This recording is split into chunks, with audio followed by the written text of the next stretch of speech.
tout ce qu'on est en train de faire au niveau mondial, est-ce qu'on va vraiment en direction d'améliorer la santé de chacun? J'en suis pas si sûr.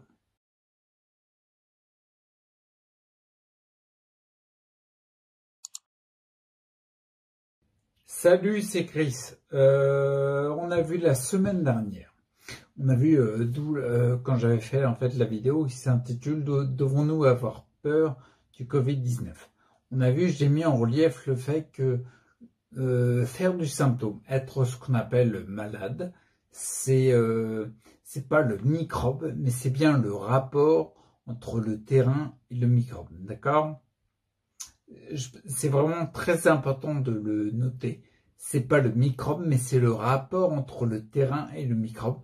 Le terrain étant ta résistance de ton organisme en fait dans l'ensemble, d'accord?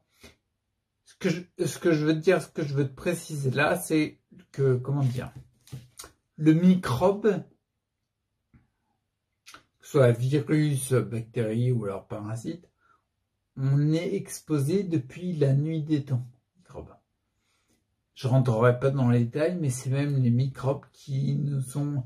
On est issus des microbes.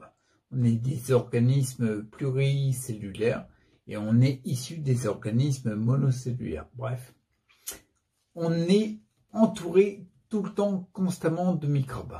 Ça, c'est un fait. D'accord? Maintenant, le truc que je voulais te mettre en évidence, c'est que on a vu la semaine dernière le terrain, il est très important. Qu'est-ce qui fait que ton terrain diminue en résistance?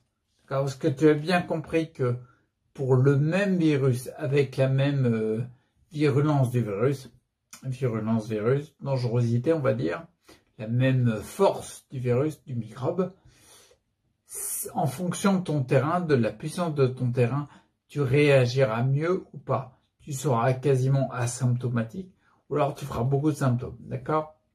Donc, le truc est bien, c'est de regarder, de se dire, qu'est-ce qui diminue mon terrain? Qu'est-ce qui diminue ton terrain? En premier lieu, je vais te parler de la matière. La matière que tu ingères, que tu rentres dans ton organisme, que ce soit par l'alimentation, les cosmétiques ou l'air, l'eau, ce que tu veux, peu importe la matière que tu ingères, que tu donnes à traiter en fait, à traiter par ton organisme, elle va engendrer soit une baisse de terrain ou une augmentation de terrain. S'il a les bons éléments, l'organisme, ce qu'il ne considère pas comme des déchets, eh ben, il va les utiliser pour mieux fonctionner. Par contre, s'il a des éléments qui sont plutôt, il considère plutôt comme des déchets pour lui, ça va le ralentir, d'accord? Où est-ce que tu trouves de la matière qui diminue ton terrain? C'est hyper classique. En fait, ça fait quoi? Ça fait, on est en 2020, ça fait, allez, je vais dire une centaine d'années qu'on a inventé un type de molécule. Je sais plus si je te l'ai déjà dit, mais j'en parle en détail dans la formation de la matière à nous. On a inventé un type de molécule qui n'existait pas auparavant, d'accord? On les utilise beaucoup et on en met beaucoup dans l'alimentation industrielle. Bien sûr, pour des émulsifiants, des conservateurs, tout ce que tu veux, il y a plein de raisons peut-être louables, et ça, je juge pas de ça. Ce que je sais, en revanche, c'est que cette matière-là, si tu la rentres dans ton organisme, elle va participer à diminuer ton terrain. Il n'y a pas que ce que l'on mange, en fait. Je vais même te parler, je sais que le sujet peut être sensible, des médicaments. Alors bien sûr, tu vois, comme je l'ai dit pour l'alimentation industrielle, je ne remets pas en doute l'objectif principal, d'accord? Je pense réellement que par exemple, un médicament, il est fait pour un objectif louable. Il va apporter des complications et il peut participer à diminuer ton terrain, ta résistance. Je vais te prendre un exemple pour être plus concret. Un exemple que j'ai pris assez fréquemment, c'est le paracétamol. Le paracétamol, c'est une molécule qui a été complètement inventée par l'homme. Elle n'existe pas à l'état naturel. Le paracétamol, il est juste génial quand t'as mal au crâne, tu le prends, t'as plus mal, d'accord? Il est juste, tu vois, l'objectif principal, il est hyper louable. Ce qu'il faut connaître avec le paracétamol, c'est qu'il y a un effet, je peux pas le qualifier de secondaire parce que pour moi il est trop important pour qu'on l'appelle secondaire. Pour moi c'est un effet délétère. Il est très néfaste pour ton foie, à tel point que le paracétamol, la molécule du paracétamol, est devenue numéro 1 dans les cas d'hépatite fulminante, à générer des hépatites fulminantes. Une hépatite fulminante, c'est pas terrible, d'accord? Donc tu vois, le paracétamol, même s'il a un objectif louable, il y a un effet délétère. Tu vois, on parle souvent, on t'entend parler d'estimation dans la balance du bénéfice-risque. C'est pas un risque, c'est un dégât. C'est avéré qu'il est néfaste pour le foie. Tout le monde le sait, quoi. Ceux qui le fabriquent et tout.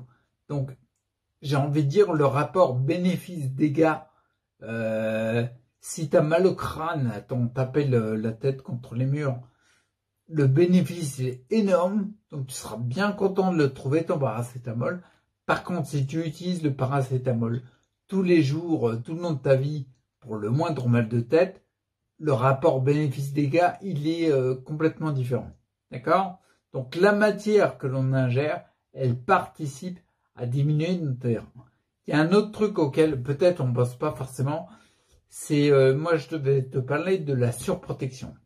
La surprotection, quand on se surprotège, quand on s'expose moins aux microbes environnants par exemple, et ben du coup en fait il va se passer un phénomène, c'est qu'on va diminuer notre terrain, on va diminuer notre résistance, on va diminuer notre immunité. On est moins résistant à l'élément extérieur, aux microbes en l'occurrence. Il a été prouvé en fait quand tu mets quelqu'un en chambre stérile, c'est il n'y a pas de microbes, bah en fait quand il est exposé aux microbes habituels, il est beaucoup plus fragile son organisme et du coup il va tomber beaucoup plus facilement malade. D'accord? Et ça c'est hyper important parce qu'à dire, je vais te le dire en fin de vidéo, mais une surprotection, bah en fait ça rend plus malade, t'as moins de santé quoi. Et un autre élément auquel on ne pense pas fréquemment, c'est le côté, le manque relationnel. Le manque relationnel, il est très délétère pour le terrain. À tel point, je vais te donner un exemple, c'était en Russie, je crois, dans un hôpital, une maternité exactement, et il y avait en fait un groupe de B qui n'avait pas de parents, quoi. Les enfants étaient là. Ouais, si je crois qu'ils n'avaient pas de parents, ou alors... Non, ils étaient gardés seuls dans une pièce pour X raisons, bref. Le fait est que il y avait, comment dire, tous les bébés avaient tendance à dépérir, sauf un seul qui ne périssait pas. Lui, il allait bien. Ils ont cherché à comprendre pourquoi.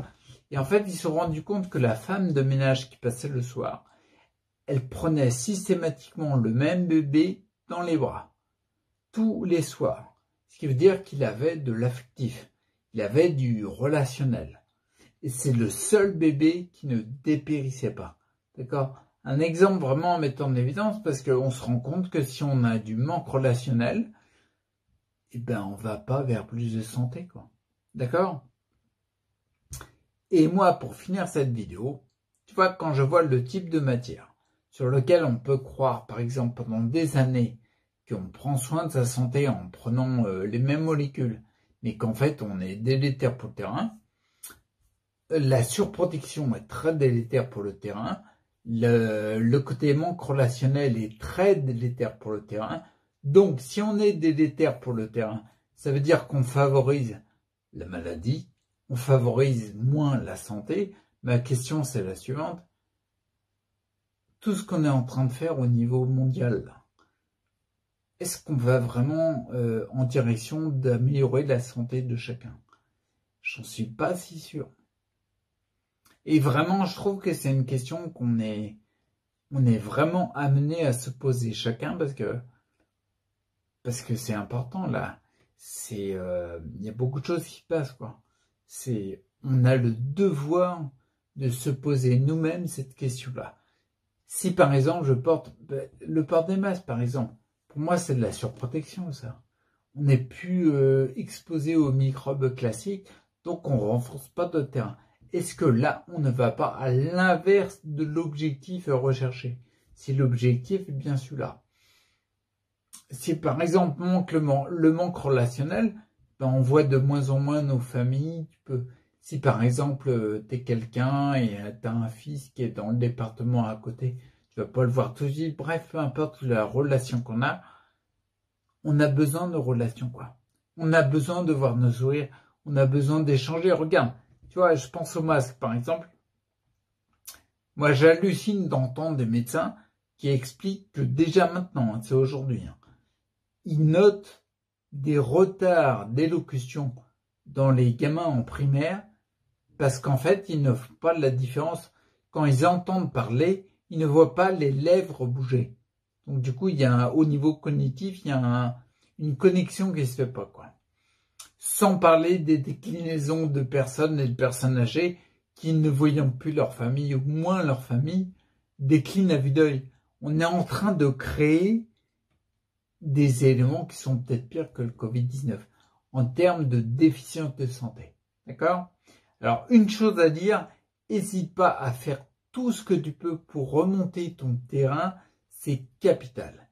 Et petit clin d'œil sur les formations du site Ensemble Direction Santé, où c'est mon seul objectif. D'accord? Et puis moi, je te dis à plus pour la prochaine vidéo. Ok? Ciao.